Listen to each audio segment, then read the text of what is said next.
ओम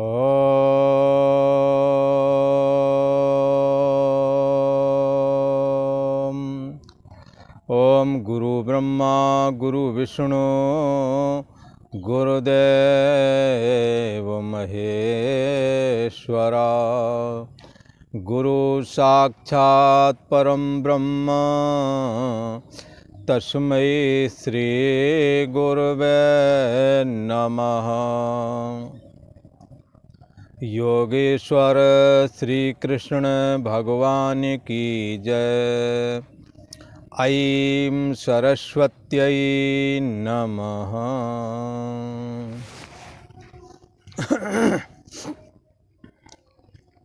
पूर्व का प्रसंग एक बार स्मरण करते हैं। पूर्व में भगवान श्री कृष्ण ने इस 10वें अध्याय में अर्जुन से स्वयं अपनी तरफ से कहा, हे अर्जुन, तुम हमसे अत्यंत प्रेम रखते हो और मैं भी तुम्हारे हित की कामना रखता हूँ, इसलिए मैं तुम्हारे को अपना जो रहस्य है उस रहस्य को तुम्हारे सामने प्रकट करता हूँ। हमारा जो गोपनीय रहस्य है और जो हमारा प्रभाव है, ऐसे रहस्य और प्रभाव युक्त जो हमारे वचन हैं वो फिर से सुनो और हमारे प्रति दृढ़ निष्ठा को बना लो, क्योंकि मैं इस जगत का महान ईश्वर हूँ। मेरे से सारी सृष्टि उदय हुई है, मेरे में स्थित है और मेरे में ये सारी सृष्टि लीन हो जाती है। ऐसा जो मैं जगत का ईश्वर हूँ वो केवल एकमात्र भक्ति के द्वारा ही प्रसन्न होता हूँ। शुभ कर्म जो भी करता है मुझे अर्पण करता है, उससे मैं संतुष्ट होता हूँ। पर जो मेरा भक्ति पूर्वक स्मरण करता है, मेरे से प्रेम रखता है, मैं भी उसके ऊपर प्रेम रखता हूँ। ऐसा जो भक्त है वो मेरे लिए कभी अदृश्य नहीं होता और भक्त के लिए मैं कभी अदृश्य नहीं होता हूँ। भक्त के अंदर हमारा स्मरण हमेशा बना रहता है, लिहाजा भक्त हमेशा मेरे को स्मरण रखने की वजह से भक्त के अंदर मेरा निवास हो जाता है और मेरे अंदर भक्त का निवास हो जाता है। ऐसा भक्त दुर्लभ है और हे अर्जुन, तू मुझसे प्रेम करता है और अतिशय करता है, इसलिए मैं भी चाहता हूँ कि तेरा हित हो जाए। और हित इसी में है कि जो साधक, जो जीव मुझको जान जाता है उसका ही सच्चे अर्थों में हित होता है। मैं अक्षर परम ब्रह्म परमात्मा हूँ और ऐसे अक्षर परम ब्रह्म परमात्मा को जो जान लेता है वो ही मनुष्य जीवन का प्रयोजन सिद्ध कर पाता है। शास्त्र में तो कहा है योवा एतत् अक्षरम गार्गी विदित्वा अस्मात् लोकाति प्रैति स ब्राह्मणा।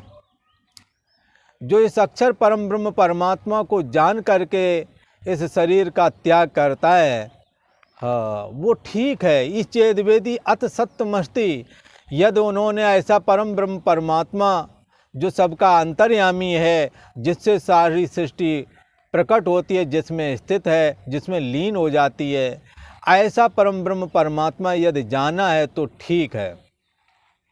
ना चेदवेदी, यदि तुमने ऐसा नहीं जाना, अथ महती विनष्टि, तो महान हानि कर ली है।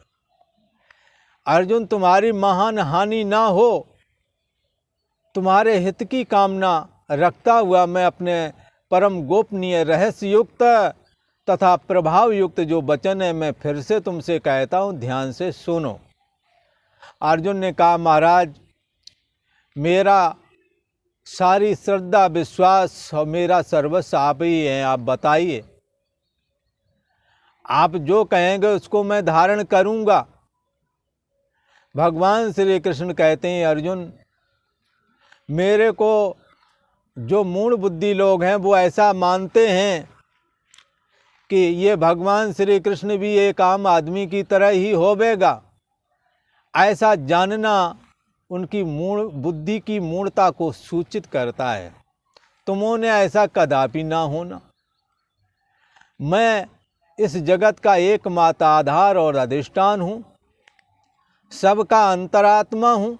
अहम आत्मा गुढ़ा के सर्वभूता से स्थिता। मैं आत्मा हूँ, संपूर्ण भूत प्राणियों के हृदय देश में रहता हूँ।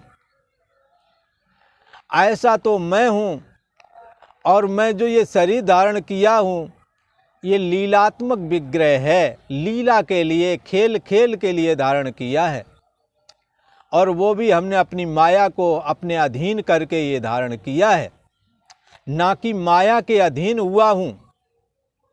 इसलिए एक रचय जग गुणबस जाके, प्रभु प्रेरित नहीं निजबल ताके।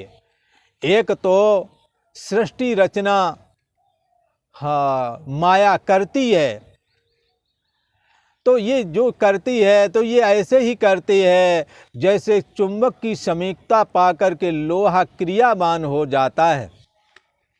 चुंबक से स्वतंत्र होकर के लोहा में क्रिया नहीं है, पर चुंबक की समीपता पाते ही लोहा में क्रियाशीलता हो जाती है।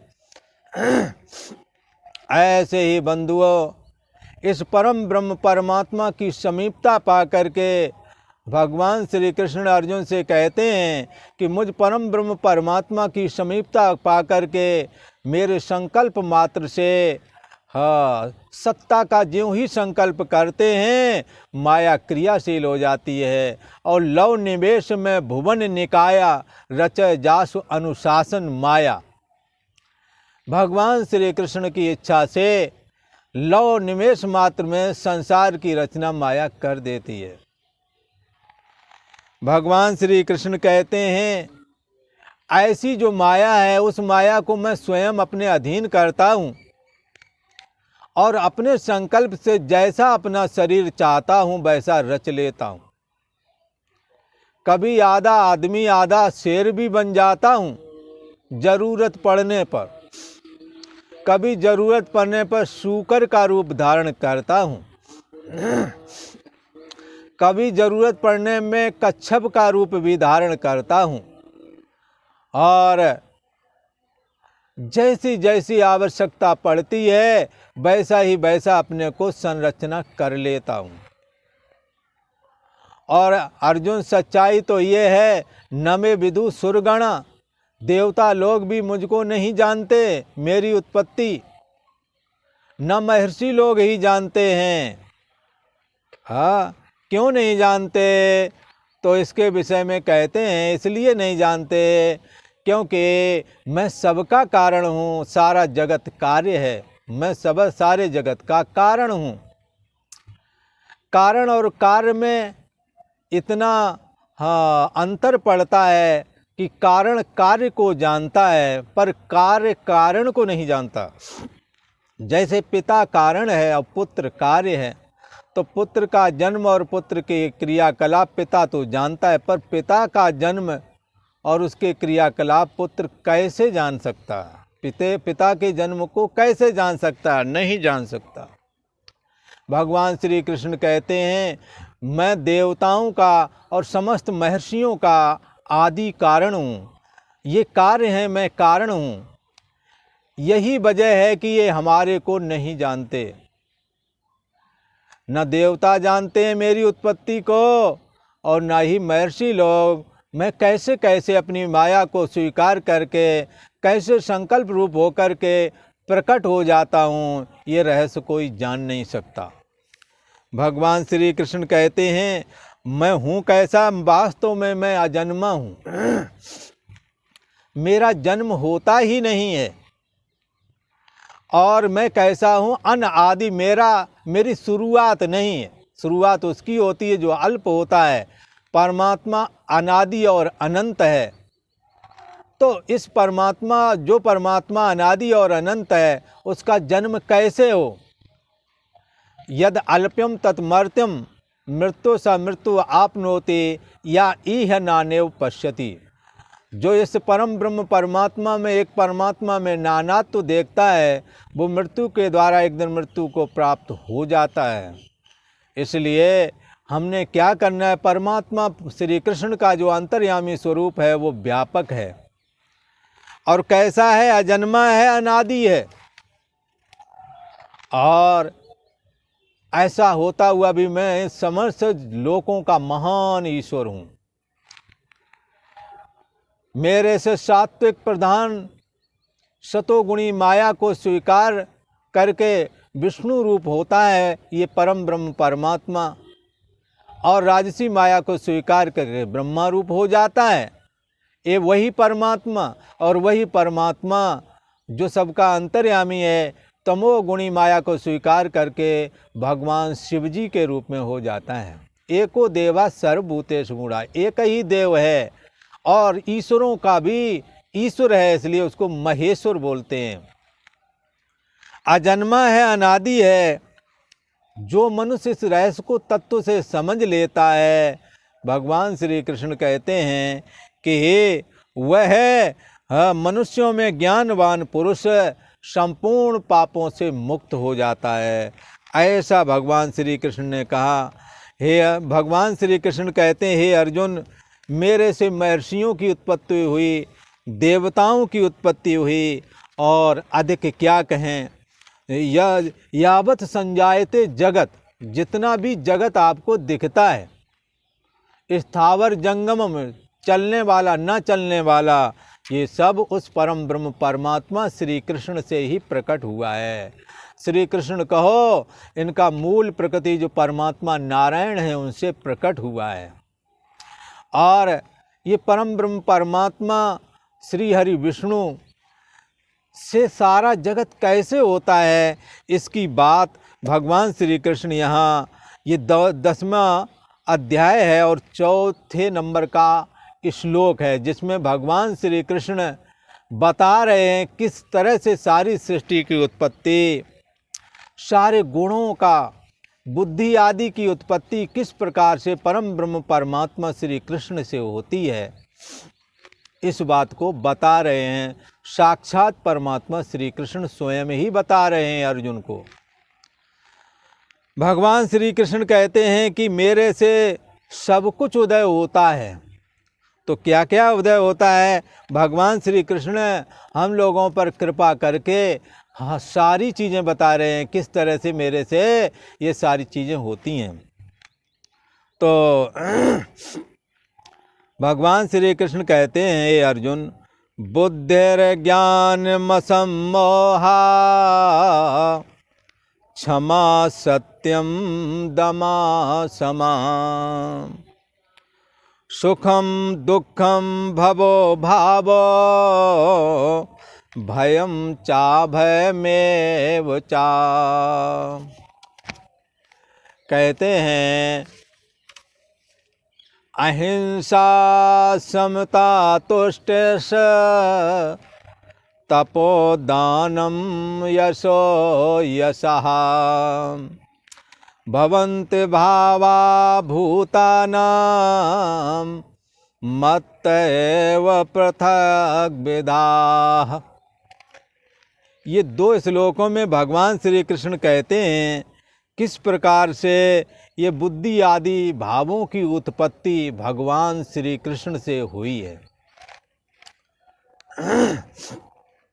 भगवान श्री कृष्ण कहते हैं कि हे अर्जुन, बुद्धि ज्ञानम असम्मोहा, ये जो निश्चयात्मिका बुद्धि है ये कहाँ से आई है?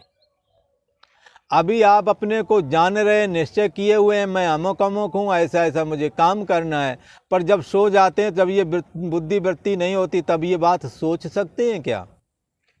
मन में अनेकों प्रकार के संकल्प विकल्प होते हैं, पर आप किसी एक विषय को तब स्वीकार पर कर पाते हैं जब आप बुद्धि का निर्णय सुन लेते हैं। उदाहरण के लिए, जैसे आपको हरिद्वार में आना है श्री गंगा जी के दर्शन के लिए, पर आपका मन करता है अभी काम बहुत है, अभी ये राम काम हो जाए, ये हो जाए, वो हो जाए, ऐसे अनेकों तरह की चर्चाएं। पर अनेकों संकल्प पर फिर निर्णय लिया नहीं हमने जाना है। तब जब बुद्धि ने निश्चय कर लिया तो आप आ जाते हैं, गंगा जी नहाते हैं, दर्शन करते हैं। तो ये क्या है? ये निश्चयात्मिका बुद्धि। यदि बुद्धि ना हो तो शरीर इंद्रियां सब स्वस्थ भी हों तो किसी काम के नहीं। जैसे पागल घूमता है, उसे अपने होने का भी होश नहीं। अपने होने का होश भी इस निश्चयात्मिका बुद्धि के द्वारा होता है। ये बुद्धि कहाँ से आई? ये बुद्धि परमात्मा श्री कृष्ण से आई, परमात्मा श्री हरि नारायण से आई। भगवान श्री कृष्ण तो साक्षात भगवान पुरुषोत्तम श्री हरि नारायण ही हैं, ऐसा समझ के चलना चाहिए। ये जो बुद्धि वृत्ति है, ये निश्चय करने की शक्ति, हाँ सब में, एक में नहीं, हमारे तुम्हारे सब में ये बुद्धि किसकी है? भगवान श्री कृष्ण की परा प्रकृति नाम की शक्ति है। आभास चेतना से जुड़ी हुई है बुद्धि। तो क्या है? बुद्धि ही ज्ञानम। बुद्धि ज्ञान, तो बुद्धि ज्ञान ज्ञान स्वरूप जब ये सोने जागने वाली चेतना अभी है, कुछ समय बाद सो जाएगी। इसका सोना भी जानते हो? क्या जानते हो? कुछ भी ना जाना, इस जानते हो। और अभी जान रहे हो तो बुद्धि के द्वारा सब जानने में आ रहा है, ये जान रहे हो। सोने में कुछ भी जानने में नहीं आ रहा था, न बुद्धि के द्वारा जो जानते हैं वो कुछ भी नहीं जानने में आ रहा था, ये जान रहे थे। ये सब जिसके द्वारा जाना जाता है, ये भगवान श्री कृष्ण का अंतर्यामी स्वरूप है। उसी से ये बुद्धि वृत्ति खड़ी होती है। ज्ञानम, यथार्थ ज्ञान क्या है? जीव क्या है, जगत क्या है, माया क्या है, ये जो इसका क्या अर्थ है, ये जाने आने वाला। ये शरीर में जो अभी बोल रहा है, कुछ समय बाद सो जाएगा, यही शरीर त्याग करके जाता है। यही शरीर में प्रवेश करता है तो गर्भ में बालक चेष्टा करने लगता है। छोड़ने का नाम मृत्यु है और शरीर पकड़ने का नाम जन्म है। तो कहते हैं ये जो पद पदार्थों का ज्ञान, इसका यथार्थ ज्ञान होना चाहिए। ब्रह्म किसको कहते हैं? ब्रह्म अनादि और अनंत कैसे है? और माया अनादि तो है पर अनंत क्यों नहीं है? जीव और ईश्वर क्या है? ये दो पदार्थ कब से हैं? जीव नाम का पदार्थ और ईश्वर नाम का पदार्थ, ये कहाँ से आए? ये क्या है? ये तुम्हारी अंतरात्मा से अभेद हैं कि नहीं? हैं, अभेद हैं। तो ये भेद वाले जैसे क्यों लगते हैं? हमें क्यों लगता है मैं ईश्वर से दूर हूँ? और अभेद क्यों नहीं लगता है? जबकि उपनिषद वचन है तत् सृष्ट्वा तान आनि प्राविशत, उसने ये शरीर बनाए और स्वयं प्रवेश कर गया। ये हमें लगना चाहिए ना, ये क्यों नहीं लगता है? ये अनेकों प्रकार के जो शास्त्र वचन है, इनका यथार्थ अर्थ समझ लेना। असम्मोहा ज्ञान कहलाता है। ये कौन? यथार्थ अर्थ को समझ लेना, पद पदार्थों के यथार्थ अर्थ को समझ लेना ज्ञान कहलाता है। और परमात्मा हमारे में ये बात दृढ़ता से आ जाए, ज्ञान का प्रवेश होने लगता है। असम्मोहा, असम्मूढ़ता। जब हम सत्कर्म करके और परमात्मा श्री हरि को अर्पण करके कर्म करते हैं तो हमारे अंदर की मूढ़ता खत्म हो जाती है। असम्मूढ़ मूढ़ता खत्म हो जाती है, बुद्धि में चैतन्यता जग जाती है और परमात्मा के प्रति श्रद्धा बढ़ जाती है। और किसी ने कुछ कहा, सह दुख सिकवा न करें, क्षमा कर देना। क्षमा बड़न को चाहिए। जो बड़े हैं, धन से हैं, बुद्धि से हैं, उनके अंदर क्षमा हो तो उनकी शोभा और बढ़ जाती है। शक्तिशाली हो फिर दूसरे के अपराध को क्षमा कर दे, ये बड़ा, हाँ, इससे बड़ा सद्गुण क्या हो सकता है? तो ये क्षमा भी, ये सब भगवान श्री कृष्ण से प्रकट होते हैं। ये भगवान श्री कृष्ण के अंतर्यामी स्वरूप से ये दिव्य गुण प्रकट होते हैं। जिस किसी के अंदर क्षमाशीलता है, समझ लो भगवान श्री कृष्ण की कृपा है। सामर्थ्यवान भी है फिर भी क्षमा कर दे रहे हैं। सत्यम, सत्य बोलना चाहिए। मिथ्या भाषण ना करे, क्योंकि मिथ्या भाषण करने वाले के संपूर्ण पूर्ण कर्म नष्ट हो जाते हैं, ऐसा उपनिषद में आता है। इसलिए व्यर्थ में झूठ कभी ना बोलना चाहिए। 2-3 जगह के लिए छूट की गई है। जैसे लड़की के विवाह में थोड़ा बोल सकते हैं, विवाह हो जाए, लड़के लड़की रहने लगेंगे, कह दो चलो ठीक है, जितना दहेज मांगते हो दे देंगे, ब्याह शादी होने के बाद में फिर चलो ठीक है। बाद में यदि कहें कि तुमने कहा था इतना देंगे इतना देंगे, हम बता दो भाई क्या करें, है ही नहीं तो कहाँ से दे दें। हाँ, तो इस करके थोड़ा झूठ चल जाता है। किसी की मृत्यु की सजा हो सज्जन पुरुष की, और यदि तुम्हारे झूठ बोलने से बच रही हो, वो समाज का कल्याण करने वाला है, सज्जन है, व्यर्थ में फंसाया गया है, तो उसमें थोड़ा झूठ भी कहना हो, बोलना पड़े तो बोल दे, उसे बचा ले। और दमः, इंद्रियों का दमन करना चाहिए, इंद्रियां विषयों में न जाएं, ऐसा हमें अभ्यास करना चाहिए। यदि किसी की इंद्रियां विषयों में नहीं जाती हैं तो ये भगवान श्री कृष्ण की कृपा है कि आपकी इंद्रियां विषयों में नहीं जाती। ये एक गुण है, ये भगवान श्री कृष्ण से प्राप्त हुआ है। और मन विषयों में न जाए, यदि मन विषयों में नहीं जाता है तो ये भगवान श्री कृष्ण की कृपा है, ऐसा मानना चाहिए। और कहते हैं सुखम दुखम, सुख और दुख आया है, पर आपको सुख सुखी ना कर सका और दुख दुखी ना कर सका। बहुत कमा लिया, सुख सुविधाएं सब कुछ है, पैसे लोग जान ही नहीं पा रहे किसके पास कितना पैसा क्या है। हाँ, गंभीर इतना है, सुख को भी पचा ले गया, और दुख आया तो भी किसी से नहीं कहा। बाद में लोगों को पता लगा, रे इसके पास तो ऐसी आपत्ति आई थी, पर बगल वालों ने कहा हमें तो कुछ पता ही नहीं लगा। क्यों नहीं पता लगा? कि दुख को भी वो पचा गया। जब दुख रोने के लिए विवश करे और पड़ोसी से बताने जाएं और वो तुम्हारी मखौल उड़ाने लगे, ऐसे बताने का क्या फ़ायदा? इसका मतलब दुख आप पचा नहीं पाए। और सुख आया, आपको कुछ लाभ हो गया, आप गाते फिर रहे हैं, तो आप अभी वो पचा नहीं पा रहे हैं, सुख नहीं पचा पा रहे हैं। इसलिए सुख और दुख, भाव अभाव, लाभ और हानि। भाव, कोई वस्तु ये भाव है, अभाव हो गया है। कई बार परिवार में सभी लोगों का भाव है, अभाव हो जाता है, शरीर छूट जाता है। ऐसे भाव अभाव में भी अपने को कंट्रोल रखना चाहिए, अपने बैलेंस को बिगाड़ना ना चाहिए। यदि कोई इस तरह से है तो समझ लो भगवान की कृपा है, भगवान का गुण है ये।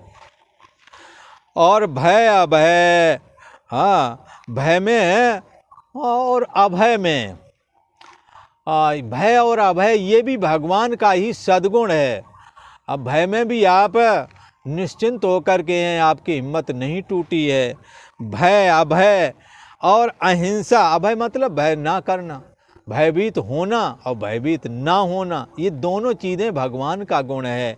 जिस किसी के अंदर ये हैं, वो भगवान के, उनको शुक्रिया अदा करना चाहिए कि भगवान का सद्गुण उनके ऊपर आया है। अहिंसा, सामर्थ्य है फिर भी हिंसा नहीं करता, क्षमा कर देता है, हिंसा का परित्याग करके शाकाहारी भोजन करता है, किसी को कटु वचन नहीं बोलता। कटु वचन बोलना वाणी से हिंसा है। शरीर के द्वारा ताड़ित करना ये शारीरिक हिंसा है। मन के द्वारा गलत सोचना ये मानसिक हिंसा है। अगर किसी के अंदर ये तीनों नहीं आते तो उसके अंदर अहिंसा सिद्ध हो चुकी है। यह अहिंसा भगवान श्री कृष्ण का एक गुण है, दिव्य गुण है। समता, मान अपमान, सुख दुख, लाभ हानि में सम रहना यदि किसी में है तो ये दिव्य गुण है, ये भगवान से प्रकट होता है। और संतोष, बिन संतोष न काम न साई, काम अक्षत सुख सपने नहीं। ऐसा संतोष यदि किसी के अंदर है, ये भगवान का दिव्य गुण है कि अगला आदमी जो है जैसा उसी में संतुष्ट है।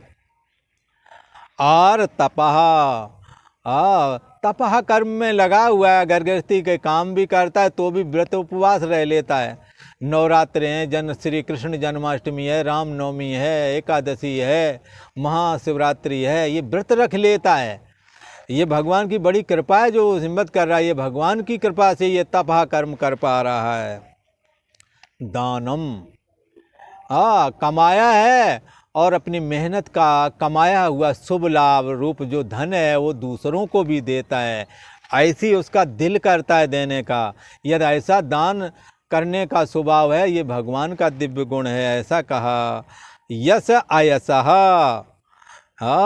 जगत में मान प्रतिष्ठा प्राप्त होना या अपयश प्राप्त होना।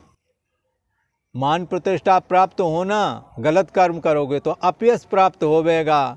भगवान श्री कृष्ण दंडित करते हैं, यदि तुम सच्चे मार्ग पर चलोगे यश प्रसिद्धि फैलेगी, और कुछ गड़बड़ करोगे तो बाद में अपयश भी हो जाएगा। ये सब भगवान करते रहते हैं अपनी सत्ता के द्वारा।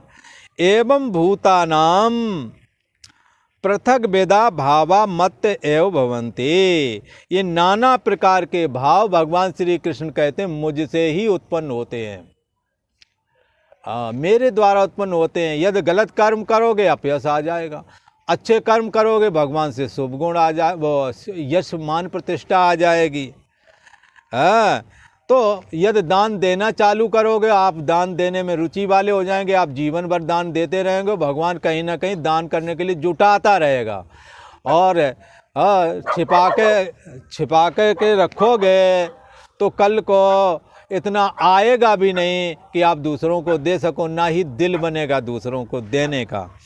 इसलिए भगवान उसके साथ कृपा करते हैं जो भगवान के अनुसार, जैसे समता रूप दिव्य गुण है, समदम में रहते हैं, सच्चे मार्ग में चलते हैं, भगवान की लीला कथाओं का श्रवण करते हैं, भगवान का नाम स्मरण करते हैं, भगवान की अनन्य भक्ति करते हैं, उन्हों के अंदर ये सद्गुण प्रकट होते हैं। ये सारे भाव भगवान से आते हैं। अच्छे कर्म करोगे अपयश आएगा, गंदे कर्म करो, अच्छे कर्म करोगे यश प्रसिद्धि आएगी, और गंदे कर्म करोगे तो अपयश आएगा।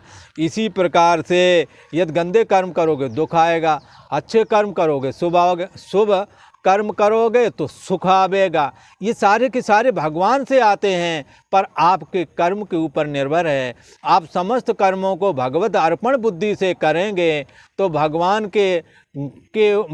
को अर्पण किए हुए कर्मों से जो फल आएगा वो आएगा सकल सुकृत फल राम सनेव। फिर परमात्मा के प्रति प्रेम हो जाएगा। इसी प्रेम का नाम भक्ति है, और भक्ति करने से भक्ति करत बिन जतन प्रयासा, संस्कृत मूल अविद्या नाशा, विद्या भी खत्म हो जाती है, संसार खत्म हो जाता है उसके लिए। और भक्ति स्वतंत्र सकल गुण खानी, भक्ति स्वतंत्र है भगवान की, और उसके द्वारा समस्त गुणों का प्रवेश भगवान के भक्त के अंदर हो जाता है, ऐसा कहा। एक बार इसको पुनः सुन लो। भगवान श्री कृष्ण कहते हैं, निश्चय करने की शक्ति, यथार्थ ज्ञान, असम्मूढ़ता, क्षमा, सत्य, इंद्रियों का वश में करना, मन का निग्रह तथा सुख दुख, उत्पत्ति प्रलय और भय और अभय तथा अहिंसा, समता, संतोष, तप, दान, यश, अपकीर्ति, ऐसे ये प्राणियों के नाना प्रकार के भाव हे अर्जुन मुझसे ही प्रकट होते हैं। और आज इतना ही। ओम शांति शांति शांति।